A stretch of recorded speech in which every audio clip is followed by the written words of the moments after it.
Today we're going to take a look at how our rib cage actually supports our shoulder blades. In other words, the rib basket, how this carriage sets and aligns, forms the support base which the shoulder blades can, quote, stand. When we have a hunched or rounded posture forward, literally the change of this rib carriage changes how that shoulder blade will be able to stand. As the rib cage becomes more hunched and forward, the shoulder blade begins to fall forward and down and literally off of the support base.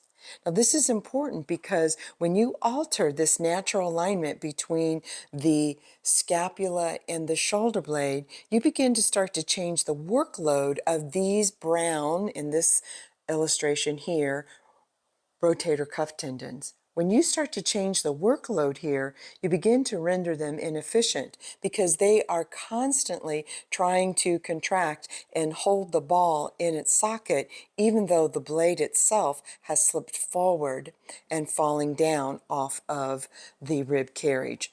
So what we're going to do is we're going to take a look at 3 moves that we can do to start to improve the relocation of the shoulder blade back onto the ribs.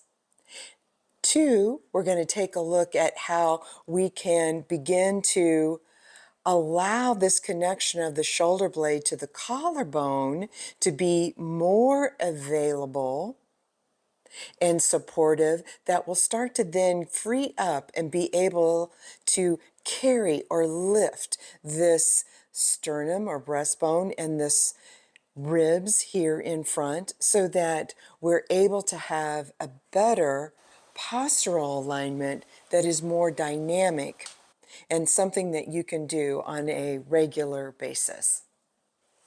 A good chair for exploring this movement is a kitchen chair. Sit at the corner edge of the chair and begin to make a fist and place that fist right beside your pelvis, right on next to the buttock. The elbow will be bent, and I want you to begin to pull the elbow in close to the side, as though that you close the gap that is made between the elbow out to the side and then in. Now, it's real important that as you close this gap in between the torso and the elbow, that you maintain a slight downward pressure onto the fist. So we're not really turning or moving the fist. We want it to be close to the buttocks, palm facing outward, and there is quite stable. So that's the first move, slight pressing as you begin to close the gap between the elbow and the side of the torso.